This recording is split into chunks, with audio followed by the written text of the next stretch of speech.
Phillies are 2008 World Champions of Baseball. The Philadelphia Eagles are Super Bowl champions. Eagles fans everywhere, this is for you. Now entering the game for Philly Press Box Radio, Bill Furman and Jim Chet Chesko. It's Wednesday, December 20, 2023. Merry Christmas and welcome to the Philly Press Box Radio Roundtable, brought to you by the Irish Rover Station House in Langhorne, PA. Allstate Insurance in Westchester, PA. Cavs, Philly Tailgates, and the Edge of Philly Sports Network.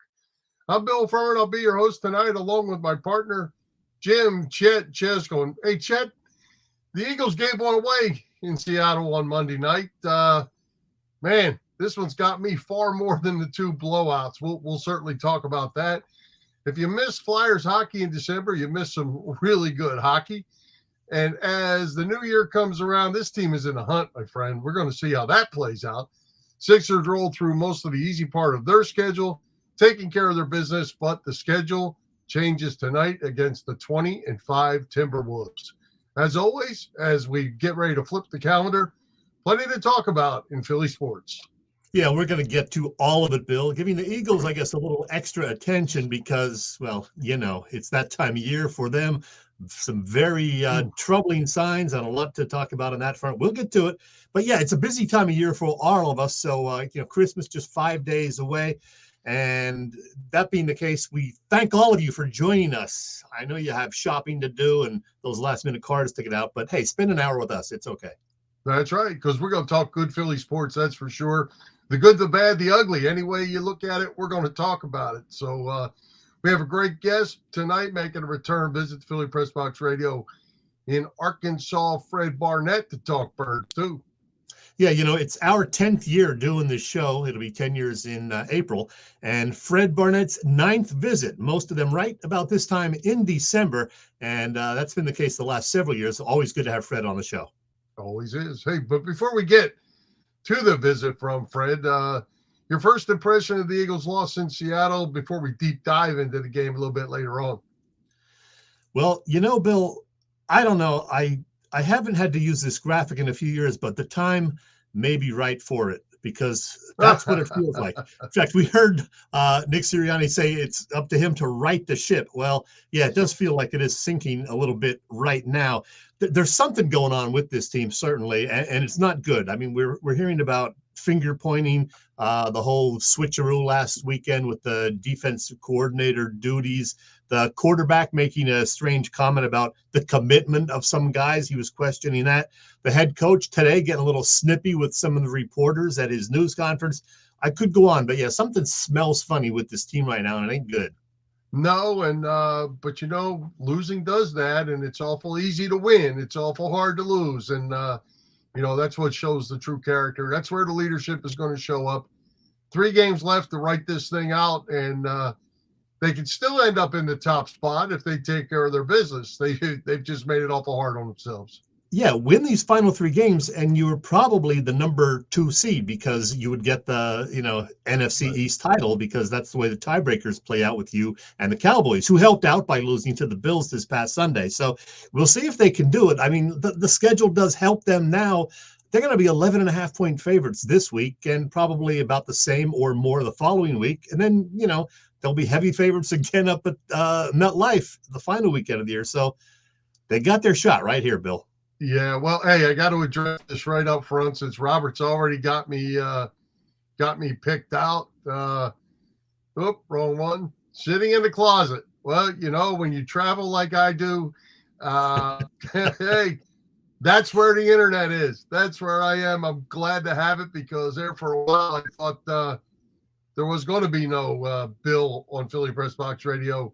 So we made it work, and yep, we're in the closet. So that's not your purple skirt behind you, is it? That is not my purple shirt, and none of those shoes are mine. There's more shoes there than I've ever owned in my life. But and I appreciate being the guest at someone's house and being able to do the show from their closet. So Well, we got that glad to behind have us. you. Thanks for noticing, Robert. You called me out pretty quick. I was hoping That's pretty nobody funny. noticed.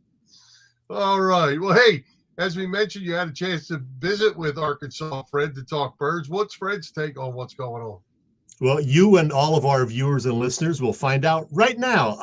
Fred and I had a great chat. He is so good. So without further ado, here is Arkansas Fred. And every year when he visits our show, and I'll say it again, he was one of my favorite Eagles of the 1990s. And I discovered later on, he's also a real good guy off the field, too. Let's welcome him back to Philly Press Box Radio. It is Arkansas Fred Barnett. Fred, great to see you again. Hey man, what's going on? Good to have me back, man. Glad to be Unfortunately, back, brother. not a great game Monday night that we're going to talk Oh, about. goodness. We'll do that in just a bit, but you know what? Let's talk about everything that kind of happened before, leading up to the game. There was the news late last week about Darius Slay saying he had one of his knees scoped and would be out for a few games. And then, of course, the surprising news Sunday that Matt Patricia was essentially taking over the defensive coordinator duties from Sean Desai. What do you make of the timing of those news items? Well, I think the timing can somewhat be disruptive, and I think that that's part of it.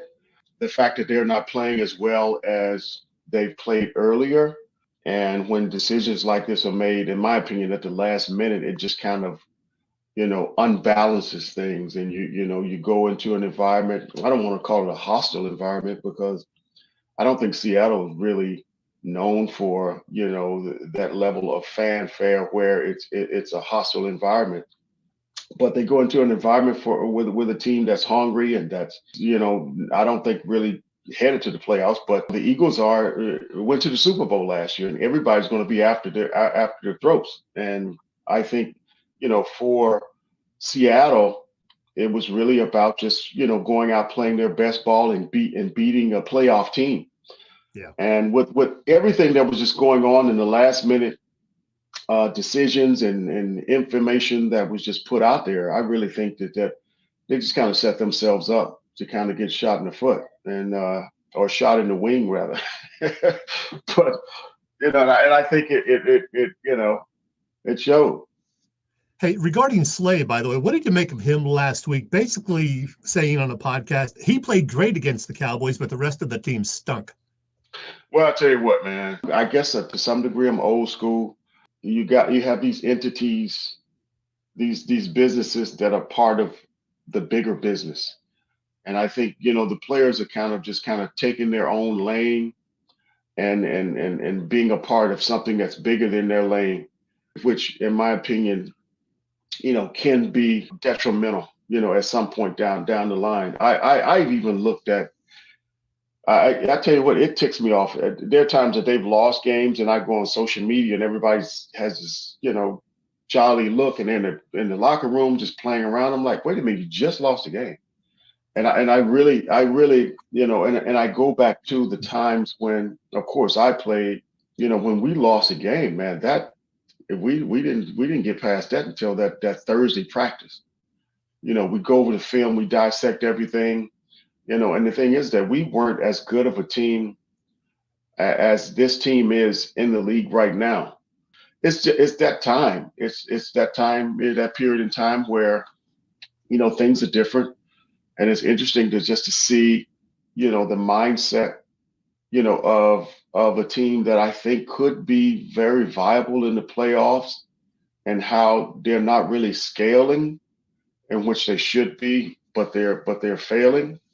It's interesting to see, and I think to some degree it makes me think about the games that they won. Of course, they started out 10-1, right? And I'm thinking about those games that they won now, and I'm wondering if it was the overdue respect of the teams that they beat more so than really how skillful they were or how dominant they were. I think they have dominant players, but I'm wondering if these teams that they beat early in the year were just those teams who said, hey, these guys went to the Super Bowl last year, so there's only so much we could do. Oh, there they go. They made a big play. We're done. It's over. Because it just seems like now there's no respect for, who they are as a team right now. I say that objectively because I mean I'm the first one to root for the Eagles and want to see them win games, want to see them go back to the Super Bowl. But I'm just watching this play, and it's just a little bit, it's just a little confusing. The game in Yeah. Seattle Monday night, the Eagles pretty much led it from the opening, the great opening drive, until there were 28 seconds left in the game. And along the way, the two interceptions thrown by Jalen Hurts were real killers. I know he said afterward that he was being aggressive, but was that the right approach, especially when he's clearly not 100% health-wise? There's nothing wrong, in my opinion, with a player just saying that he's being aggressive and he's giving the guy a chance. You know, one thing about being a receiver, one thing that we learned very quick when I was coming up, you know, even my first year, is that if I can't catch the ball, there's no way in hell that I'm gonna allow the defensive back to get if I have to take his helmet off. And to some degree, I mean, and of course, you know, we can all play the blame game, but at the same time, too, I always look at myself and my responsibility. And in that situation, when he threw the ball, was trying to be aggressive, trying to give his receiver a chance. I have to put myself in that position. And that position is that, hey, the guy was holding me. Here comes the ball. I don't have a chance at it. I'm taking him out. It's going to be a pass interference on me, and it's not going to be, you know, an interception. But in terms of him being aggressive, I don't mind. I mean, I've had a number of touchdowns with Randall being aggressive and giving me a chance because he knew that either I was going to come up with the ball or I was going to make sure that we you know had another chance at it. So the Eagles switched things up on defense with the play calling duties, but to be frank, the offense hasn't exactly looked all that dynamic the last several weeks. What can they do offensively to improve things? You know, that's a good question, and it's a hard question simply because I know and understand what goes on in the meetings, and I know that they know exactly what they need to do.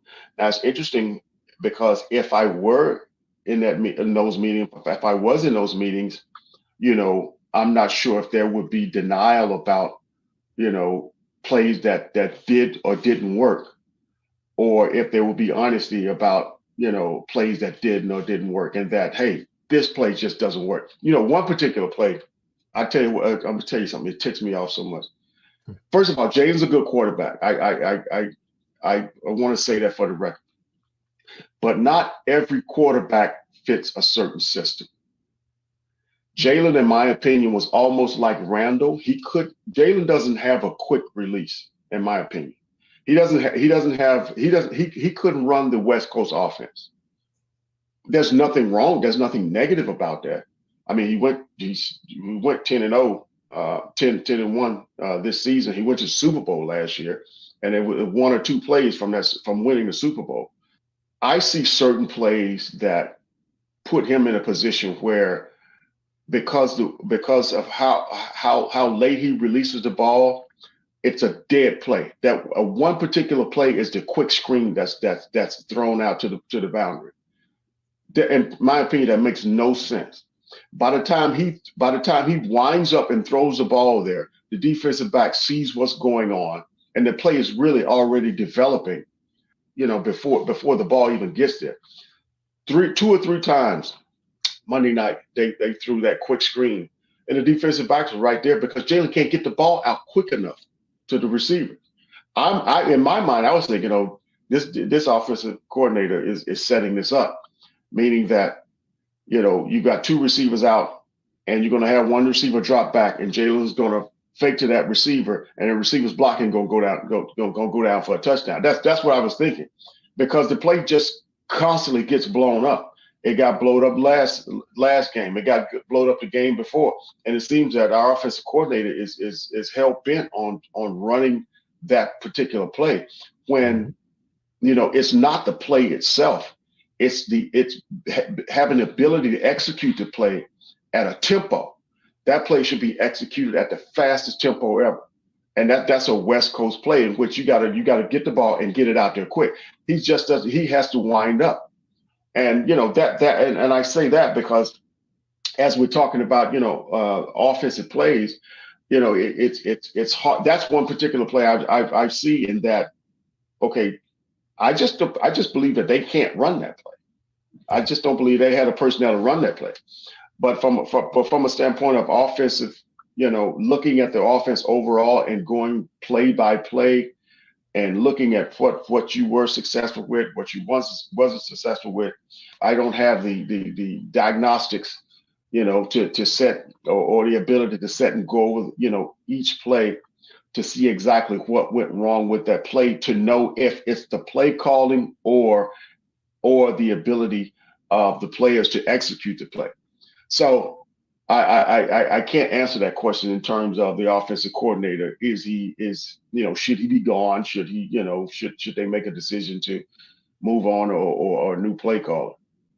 Well, Fred, 3 straight losses for the Eagles, a couple of beatdowns at the hands of the 49ers and Cowboys, and then the heartbreaking 3-point loss to the Seahawks Monday night. That, coupled with some finger pointing last week and a Patricia Deal switcheroo over the weekend, makes you wonder about the mindset of this team going down the stretch. Now, the good news is the schedule is favorable. They got a home-and-home series with the Giants, sandwiched around the New Year's Eve meeting at the Link against the Cardinals. So the Birds are going to be favored in all 3. Can they end the season on a high note and get some momentum going into the playoffs? Yeah, they can. But the way they're playing right now, I wouldn't be surprised if there's an upset. And I'm hoping not. But I think it'll be a shame if you can't regroup right now and start a push in the playoffs. And of course, we have to see where everything is going to end up. They may be trying to vie for a 5th, 6th position. Yeah. We don't know yet. But one thing that you didn't want, and we didn't, I guess to some degree anticipate, is that starting out 10-1, that they would be wishing for losses from other teams, for good positions right now.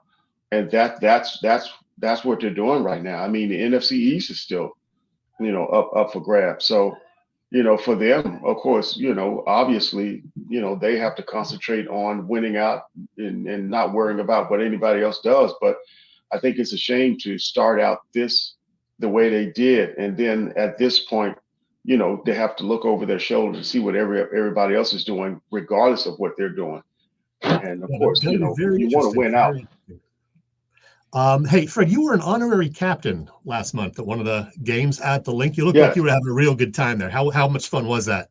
Oh, it was a lot of fun. I have to say, even in today's time and the way the NFL is and how, the organizations are, I was very honored that they, chose me to be a part of, that particular game. It was a Buffalo game. It was, just kind of reminiscent about the play that I had as a rookie, the 95-yard touchdown, and I had a chance to bring my family, my young boys, who were able to be on the sidelines, and they wore the Kelly green jerseys that night, didn't they?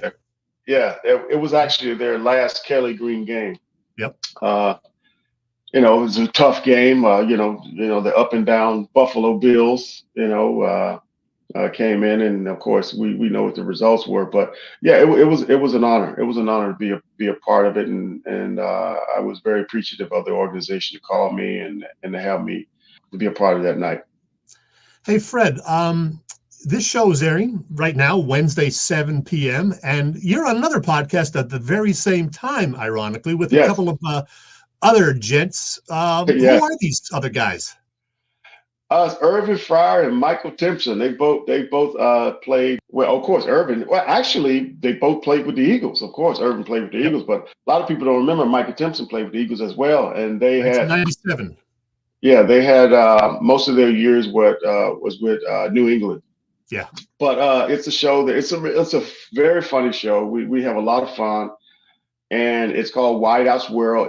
The show is centered around us who were wideouts, talking about some of the top wideouts, and even just kind of talking about some of the current things that are happening in the league and with certain teams and what have you.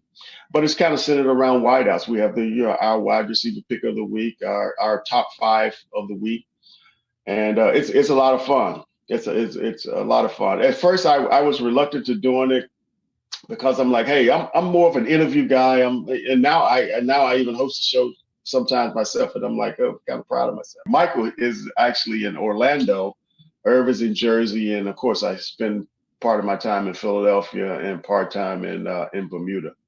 Yep, it's a fun show. Check it out. Wideout the World. Nice. Yeah, Hey, Fred, thanks for doing this again this year. Merry Christmas to you and your family. Merry and Christmas go Birds. to you. Go Birds. Go somewhere. We need to ascend.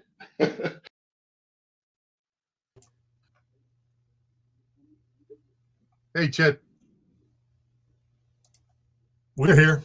Yeah. Hey, some real interesting points by Fred, obviously, and we'll come back to that. We have another block of time that we're going to hit a lot more Eagles talk, but first we're going to pay a couple bills, and then we're going to hit on the Flyers. But before that, Chet, you know what?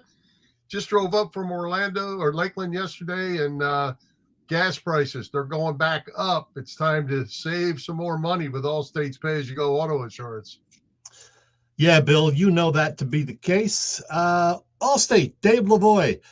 Allstate's pay-as-you-go auto insurance puts you in control. You only pay for the miles you drive with the same full coverage that a traditional policy offers. Pay-per-mile insurance gives customers greater control of their insurance costs. See how much you can save with pay-per-mile car insurance by calling your local agent. In Westchester, Pennsylvania, that would be Dave Lavoie at Allstate. Dave Lavoie, 610-430-0700. Again, it's Allstate, 610-430-0700. There you go, Bill. Hey, Chet, speaking of saving money or spending money, you were out last week over at the Irish Rover Station House for the ugly sweater contest. You were ugly. Thank you. Congratulations. Our buddy Joe Bonder stopped to see you. How was it over there? What's going on at the Rover this week as the holidays come upon us? What a great time, Bill. What a great time of year it is for all of us. A great time at the Irish Rover Station House as well. And it is decorated real nice for the holidays. Everybody's in a good mood. Of course, there's always a great menu with different specials several days of the week. Quizzo Wednesday nights, Killer Burger Thursdays. In fact, I think Joe and his buddy Kevin had one of those killer burgers. Music on the weekends, et cetera, et cetera. All the details about everything on the website, irishroverstationhouse.com. But you know what, Bill? I want to talk about what happened last week at the Rover, because we had such a good time. We had, me in my ugly sweater. That's the one I chose, and that's with the Irish Rover ladies, Tracy and Chris and Taylor. So good to see them. And then, they did have the little contest, and the winners were, right here. These three ladies. The gal in the middle was the winner. The gal in the green on the left came in second, and the lady on the right came in third. And I didn't notice it at the time, but the lady who won, who had that nice bow, if you zoom in on it, well, there you go. You can read it yourself, but don't read it out loud. It's a family show. All right, so there you go. Yeah. Right. That is funny, though. That's enough. Yeah, well, you know what, Chet? I can tell you. Well, there's Joe. Yeah, that was somebody's gift. Not mine. But yeah, there was Joe. Great to meet Joe. Had a nice talk with him and his buddy Kevin. Great to see them all the way from Ohio in Joe's case. I thought you and he were old friends, like from way back, but he said no, that he found us by recommendation of somebody else. And so he's just, knowing us through Philly Press Box Radio over the last several years. So There you go. Great to meet him in person. Absolutely. Joe's a good man. Enjoy talking to him. Joe says killer burgers were great also. Yeah, they look good. They smelled good. I got them right as they were finishing up. And Joe bought me a beer. So thank you for that, Joe. Yeah. And Chet, I was going to say those three ladies did not look uglier than you. You pretty much stood alone with your ugly. There you go. Yeah, one more shot of me and Tracy and Chris and Taylor. We all did our part to look semi-ugly. I guess I won that part of it at least. That part you did. You won that picture for sure. There you go. All right. Speaking of winning, Chet, the Flyers have won 7 of the last 8. They're doing it with regulation wins, overtime wins, shootout wins. Should I say now how much I hate shootouts, or we'll save that for later? They're getting it done, and people are starting to take notice as, December hockey has been huge this year for the Flyers. Yeah, they're amazing. What, 13 straight games now? They've given up 3 goals or less. They have a 9-game point streak, I believe. Yep. Yeah, they're doing really, really well. Second place in their division. Maybe a playoff team. Who knows? I know you hate the shootout, but they're 4-0 in shootouts this year, which is amazing for them. Yeah, I mean, I didn't like them when they were losing them. I don't like them when they're winning them. I don't like the concept of it. But they are exciting. No, they're not. I'd rather play an extra overtime period. 3-on-3 hockey is the best of all. Yeah, that's exciting too. And Sam Urson is great in shootouts. So when he's in there, you feel pretty confident going into a shootout. Well, they have 2 good goalies right now. Well, that's nice. Exactly what I was going to say. Samuel Urson has played really well to the point that Carter Hart is healthy. They gave Carter Hart another night off last night. Went on the road with Urson in the goal, win 3-2 in tough territory to win against a tough team. This team's starting to make some noise, and John Tortorella's got it going in the right direction. Yeah, he really does. So, I actually watched parts of the last several games, including the whole third period and overtime and shootout the other night. So how about that? It's not even January yet, Bill. Yeah, hey, you're doing good. You're doing good. Imagine what's going to happen if they get really good down the stretch here, and you'll be watching every night. I just might. Yeah, it's exciting. So I wish them the best. I know a lot of people thought they should tank and just, work on the rebuild. But, hey, people like to see the effort and wins. No tank. There's no such thing as tank. You know that. I can't stand even the concept of it's nothing for me. Yeah, I know where you stand on that, Bill. By the way, you're breaking up just a little bit. So if you fade off into the sunset, that's why you're in a closet where I guess the Wi-Fi is not as wonderful as it should be.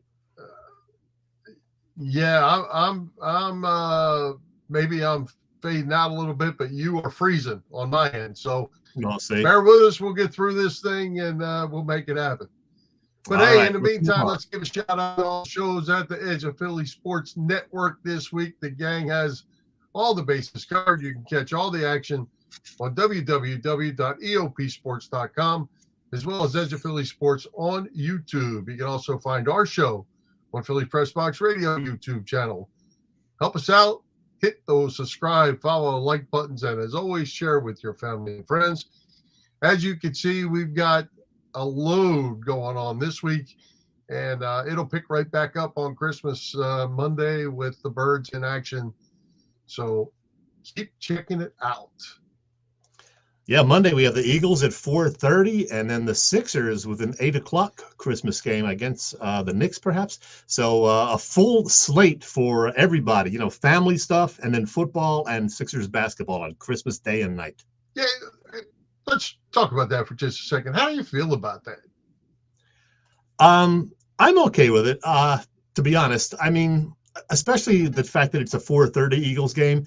If it was a 12:30 game, my family probably wouldn't be so happy about it, because we do the family thing at my mother-in-law's Christmas Day, normally shortly after noontime, and take that into late afternoon. So we would probably normally be wrapping up right around 4:30 or so anyway. So the 4:30 start, I'm fine with, and I think my family's okay with it too. If it were earlier, no. Not a real good move, I don't think, to get up from the family gathering and say at 9:00 in the morning and say, I'm going to the ball game today. Oh yeah, that would not go over well. Even if it's 4:00 game, I'm going to go tailgate on Christmas Day for 5 hours before I come home bombed up on Christmas night. It's just not. It wouldn't go good at my house. I have a lot of people are selling their tickets to other people for this particular game because of the fact that it is Christmas Day. But it's going to be a full house anyway, and people will be tailgating, will be partying, will be rooting on the Eagles. Absolutely. All right. Hey, Sixers 18-8, third in the Eastern Conference, 2 games out of first place. Schedule gets tougher, as we mentioned. They host the Timberwolves tonight. We're just about at the 3rd season mark right now, a game or 2 away from that. Surprised at where the Sixers are, or are they as expected for you? I think they're about where I expected, given the schedule. They've had a lot of cupcakes on the schedule recently. I know they lost one to the Bulls the other night that they should have won, but otherwise they've been playing very, very well, beating these teams pretty badly. They've had like a 40 and a 50-point win along the way. So, yeah, based on that, I think 18-8 sounds about right. They still got to prove they can beat the Celtics and the Bucks and the team tonight that's in town, the Minnesota Timberwolves, 20-5. I think they're still at the top of the West. I know the Sixers were favored though by 2.5 or 3.5 tonight at home.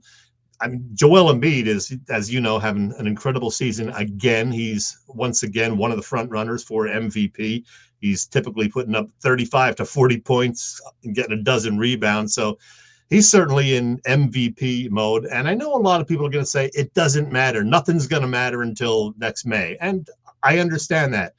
I said the same thing after last year. I'm not going to get crazy excited during the season, even if they were, 70-12. They got to prove it in the playoffs. Yeah, absolutely. And the only thing, and Embiid and Maxey are just playing ridiculously well. But there was a time during the game the other night, I just looked at the stats, and Embiid had 30-something, Maxey had 20-something. The other three starters had taken 9 shots. Yeah. At the specter sport, it did get a little better and finish a little bit better, but you can't have 3 guys watching 2 play, or that's not going to work come crunch time. And that's why a lot of people think they have to make a trade and get, one more big name guy because the defense right now is going to focus on Maxey and Embiid. You got to get a third guy who can score. We thought Tobias Harris might be that guy this year with Harden gone, and he started off well, but he's kind of slipped back a little bit. Melton's been up and down.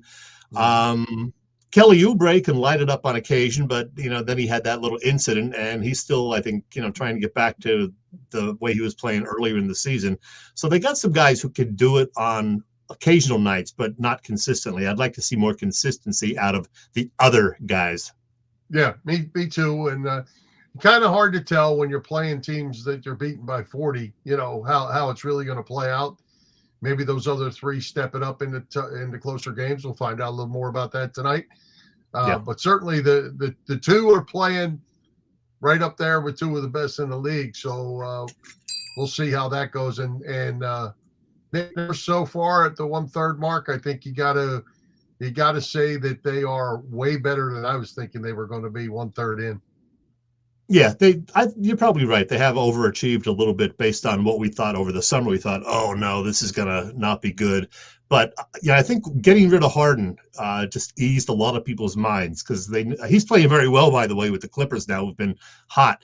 But I'm so glad he's gone. Yep. All right, what do you got for us tonight? I got a bell, Bill. I figured, you know what? Christmas is 5 days away. So seemed like a good time to do another random Chet and do something holiday related. So that's exactly what I did. So here you go, folks. Another Christmas is fast approaching, and I have some gift ideas for the Philly sports fan on your list. But before I get to those, somebody asked me during our Philly Press Box show last week about my favorite Christmas movies. Well, I believe it was 2 or 3 years ago that I did such a list on the show. But hey, in light of that request, I took a look at the list that I made back then, and I revised it slightly. I have relented and agreed now that Die Hard is a Christmas movie, even if Bruce Willis disagrees. So I have added that one to the list, as well as one I just saw a few weeks ago. Now, I'm not going to go over all 14 that are on the list, but I'll tell you that numbers 10 through 7 would be, here we go, Christmas Vacation, Home Alone, It's a Wonderful Life. Yeah, that one only at number 8 for me. I'm sorry. And The Santa Claus. All right. The one I mentioned that I just saw recently is The Holdovers, starring Paul Giamatti, and set in 1970. It's definitely worth checking out. I have that at number 5 overall, still in theaters, by the way. After the 1951 version of A Christmas Carol at number 4, that is the best version, by the way. The Great Love Actually, 20 years old already, believe it or not, at number 3. Yes, there it is. Die Hard at number 2. It may not be a traditional Christmas movie, but Damn, it is good. I kept the same number one that I had a few years ago, Elf, which, like Love Actually, is somehow 20 years old already. All right, that is my movie list. And now, if you're looking for a last-minute gift for a Philly sports fan, hey, consider some great reading material. What the heck? You know, I am not personally a big reader, but I did enjoy 3 or 4 real good books this year. As a kid back in the late 1960s and 70s, I watched a lot of roller derby on TV. I loved it. And Judy Arnold was one of my favorites. And, well, she has been on our show 3 times, I believe, over the years. And her book, Derby Queen, The Judy Arnold Story, is really, really good. Definitely check that out.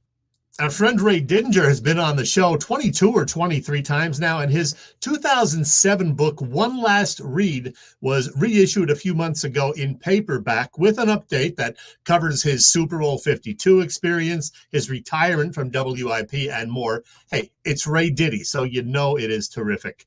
What a treat having Bob Angelo on our show a couple of times this fall. Well, Bob worked at NFL Films for 43 years before retiring a few years back.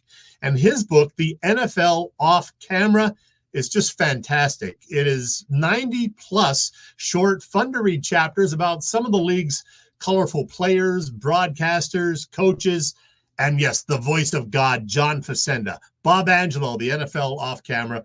I highly recommend it. Really had fun reading that one. Well, even more recently, right before Black Friday, I believe, Angelo Cataldi's book, Loud, hit stores. And he came on here twice to talk about it. The great Angelo Cataldi. It covers his 33 years at WIP, the feuds, the Dirty 30, and the booing of Donovan McNabb at the draft, Wing Bowl, and much, much more. Check out My Philly Press Box interviews on YouTube with Angelo, and definitely consider getting this book. It is fantastic. All right. In early 2022, Mike Sealski's book about Kobe Bryant, The Rise, came out. You know, I purchased a copy, but I still haven't read it. I'm sorry, Mike, but hey, it has gotten terrific reviews. I will get to it, I promise. And Flyers legend Joe Watson just last week released his book called Thunder Mouth. If you know Joe or have seen him on our Philly Press Box show, you know it's going to be a great read. Oh, this is not a sports book, but it was written by South Jersey's own Matt Goldberg, Rings of Kindness. Haven't gotten to this one just yet either, but as it says right on the cover, it is a treasury of true heartwarming stories of kindness, something we can certainly use in this day and age. Who would have thought this TV and movie guy would be here recommending books as a holiday gift? Hey, it is a crazy, mixed up world. Merry Christmas, everybody.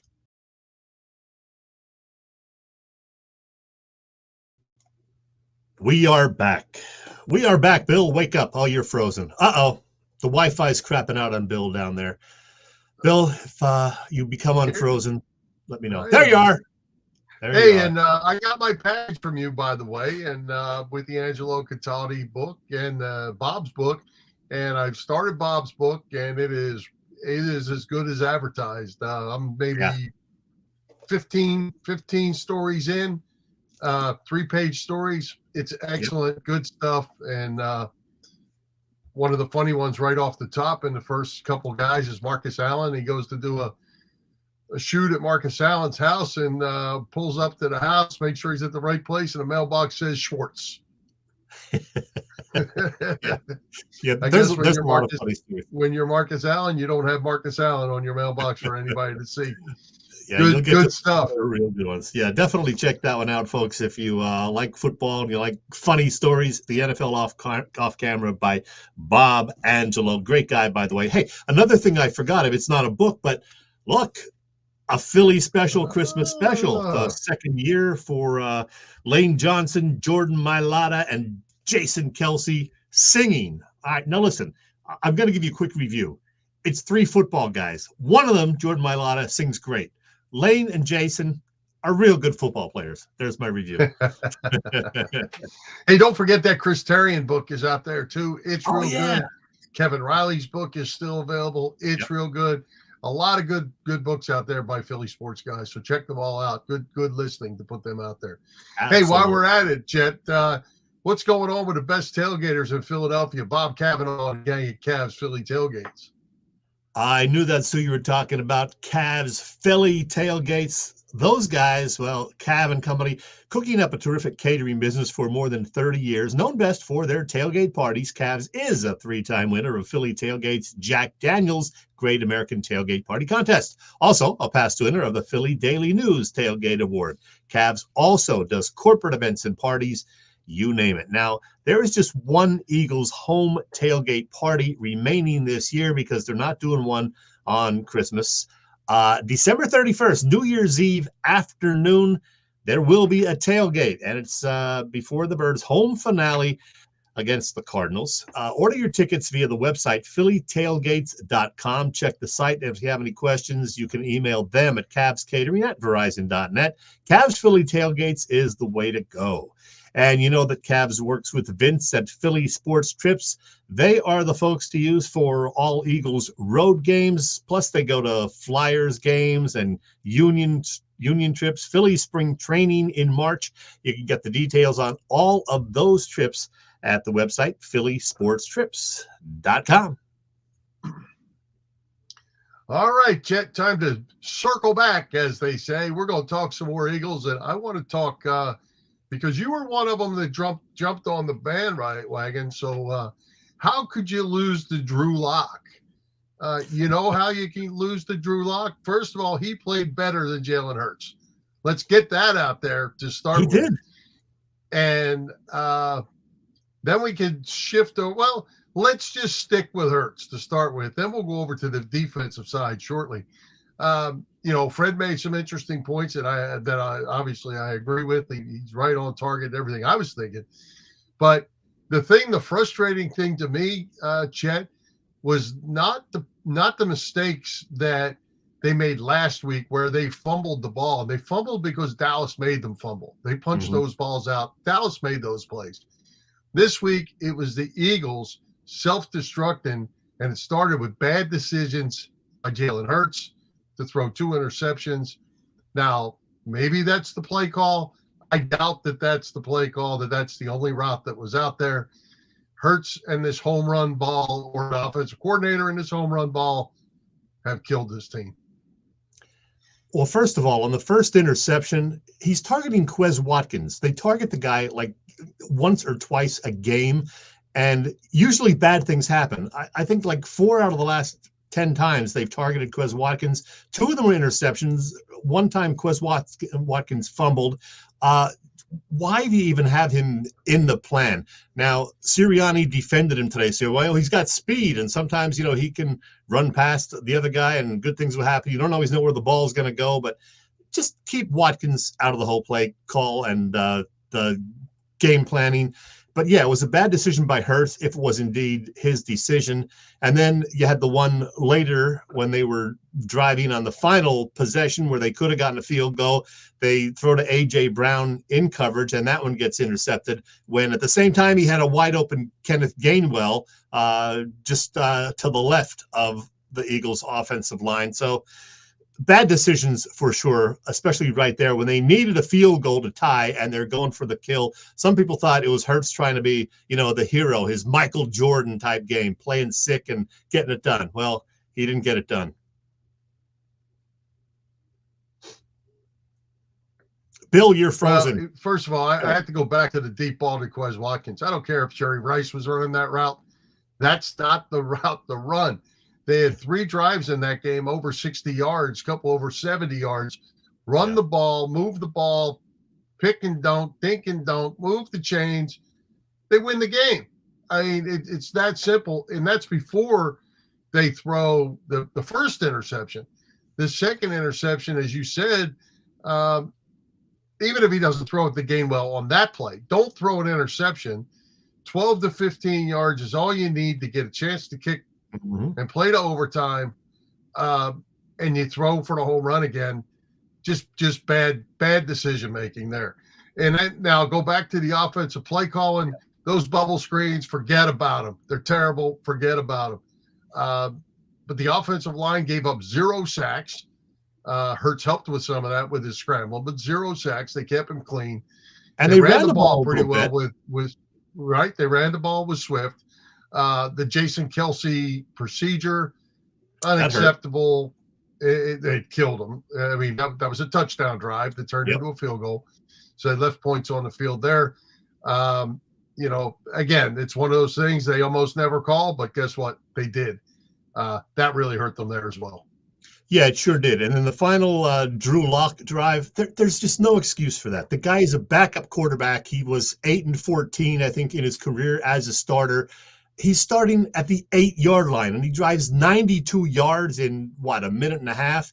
And left the Eagles time. He did it so fast. He left them time. Which was nice, but still, you can't get beat by Drew Lock. I mean, give Matt Patricia credit, the defense did play better than it had certainly in recent weeks, although you were going up against Drew Lock and not Dak Prescott or Brock Purdy or Patrick Mahomes or whatever. But still, there were signs that the defense was playing better, except in crunch time when it really counted.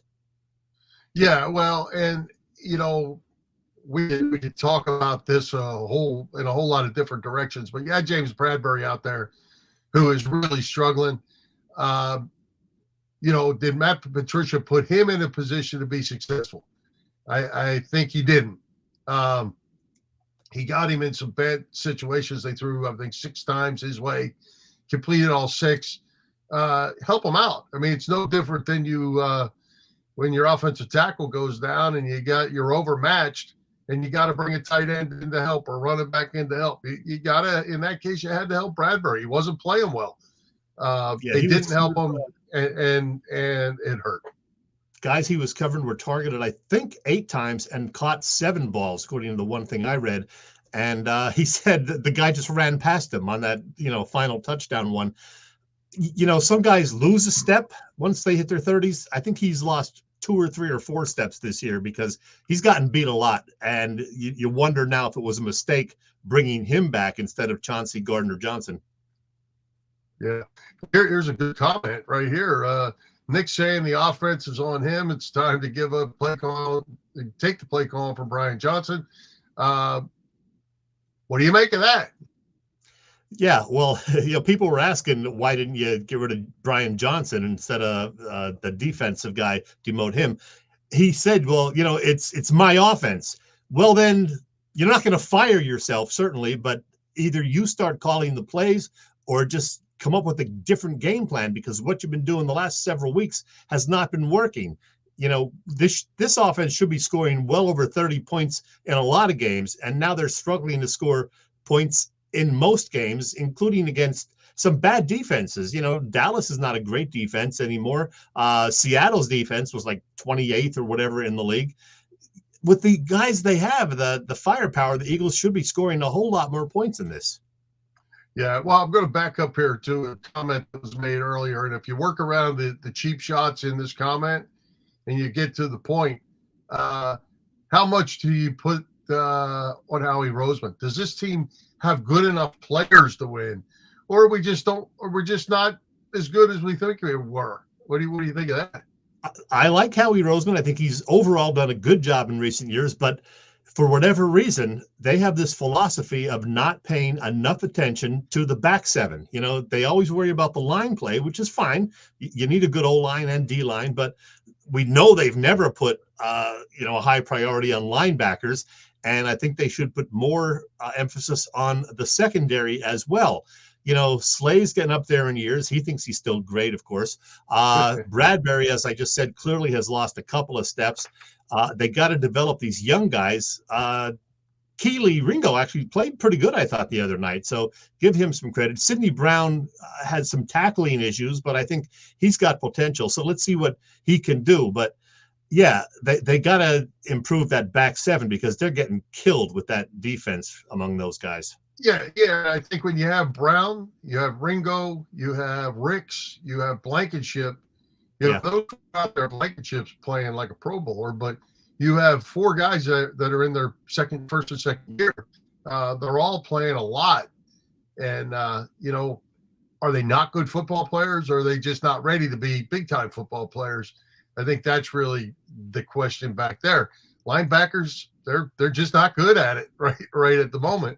And the defensive line, Chet, they're disappearing too. Hassan Reddick, he didn't do anything. I think the 2 big guys in the middle, They may be clogging holes in the run game, but nobody's getting to the quarterback, and quarterbacks are getting that ball out. Yeah, they really are. Jordan Davis has been awfully quiet in recent weeks. Brandon Graham, I think, is winding down. And it was interesting on that Drew Lock final drive, the last couple of plays, Fletcher Cox was not in there. And I think Brandon Graham was not in there. I'm not even sure if Carter was in there for a couple of the plays. They said it was just the rotation, and they might have been a little gassed at the very end. So, yeah, the D-line we thought was going to be another, sack machine like last year, and it has not panned out that way. Yeah, and I think that one final comment I'll make on this thing, and it goes back to Jalen Hurts on the offense as well. NFL coordinators are fantastic football minds. They see enough tape on an RPO, they figure out how to stop the RPO. Why did the wishbone never make it in the NFL? Because it took them about 15 minutes to figure out that their quarterbacks were going to get killed. And that's why it always ends up going back to basically being the same type of league, because coordinators are good and all coaches are good, and they figure this stuff out. And then the same, looking at the Eagles defense, when you don't have strong linebackers, they're going to figure out how to block those big boys up front. And all of a sudden you're back in the second level trying to make tackles all day. And that's not good. Well, Bill, the Eagles have 3 weeks to figure things out. And these are 3 very important weeks for Jalen Hurts and Nick Sirianni, because they're going to be in the spotlight, because a lot of people are wondering now just how good a coach Sirianni is, and whether, Jalen Hurts is becoming Carson Wentz 2.0. We're seeing those kind of articles now. Yeah, I know. Well, I'll just say this finally. It's the hot team going into the playoffs. Yeah. Obviously, the Eagles are not the hot team, but they got a chance. There's 3 weeks left. Win your games, take care of your business, fix your problems, and like I said in last week's game, it was fumbles created by the other team. Well, they're easy to fix. You practice protecting the ball, make better decisions. You're keeping your quarterback clean. That's good. I want to say they're going to be okay, because I said that last week, but that was usually disappointed. But we'll see how it goes. But they still certainly have a chance to go in hot come January. My advice: get hot, don't hit an iceberg. No, absolutely. Prediction time, Bill. Speaking of hitting icebergs, it's prediction time. For those that don't know, each week Chet to his friends, Bob the Tone Jr., and I pick the winners of the NFC East games, and we usually add in 1 or 2 just for fun. Chet, how did we do last week, and what is our record through week 15? We all have the same picks, so I think we were all 4-1. I believe we all lost on the Eagles game. I don't have it in front of me. Yeah, we were all 4-1. So I'm still 2 games up. I'm 43-20. Boop is 41-22. You, Bill, you're a few games behind all of us. I think that's not right. So I don't know what you are, but you're 2 games behind Boop, I believe. Okay. You are 39-24. That's what you are. There you go. All right. So here we go to week 16.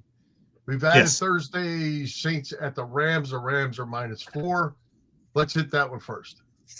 All right. The Boop sheet printed out, not looked at. Boop says New Orleans hasn't allowed a touchdown in almost 9 full quarters. How about that? Okay, 8 of those was against the Panthers and Giants, but nonetheless. Wow, Boop is taking the Saints. All right, we're going to have at least one different. Yeah, so that means you're taking the Rams. I'm taking the Rams. Darn it, they're at home. Yeah, I'm taking the Rams too.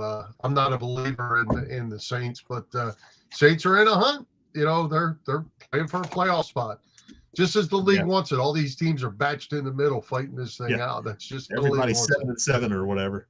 That's right. All right, next up, this is going to be a good one. Christmas night, late game, 8:00. Ravens at the 49ers. The Niners are -5.5 in this game.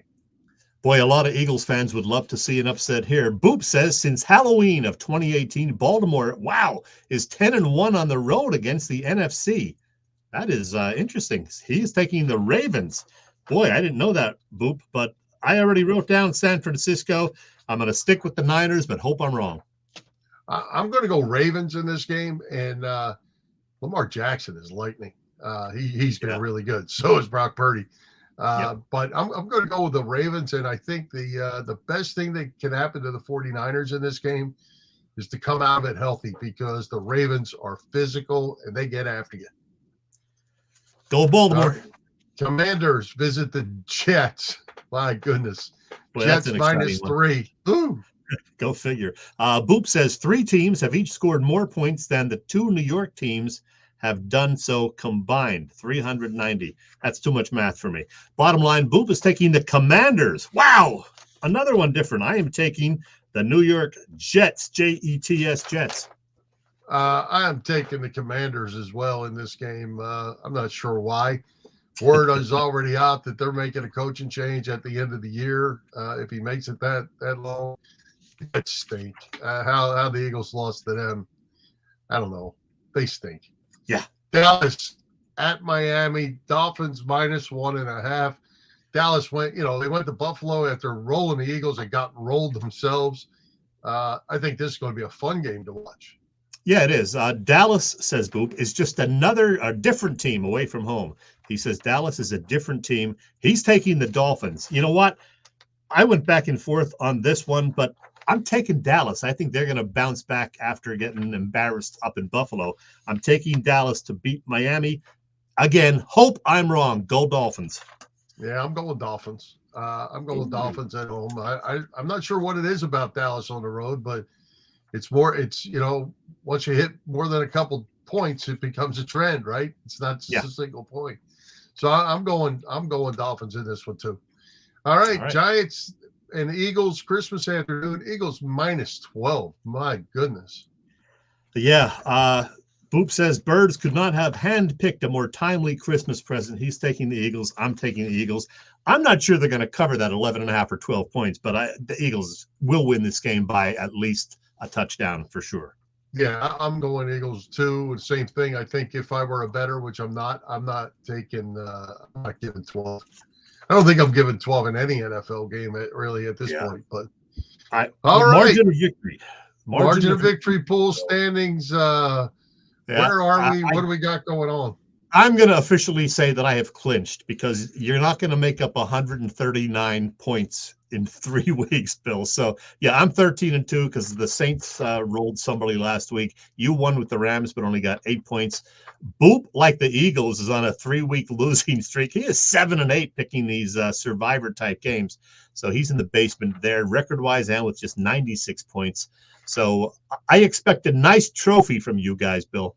I think when it's all said, you're probably going to tank out, and I'm going to end up with a better record, just not as many points. That's what I'm thinking. Oh, by the way, this week, Boop is taking the Broncos as his pick, the Denver Broncos against whoever the hell they're playing. I am taking the Philadelphia Eagles for the first time this season, believe it or not.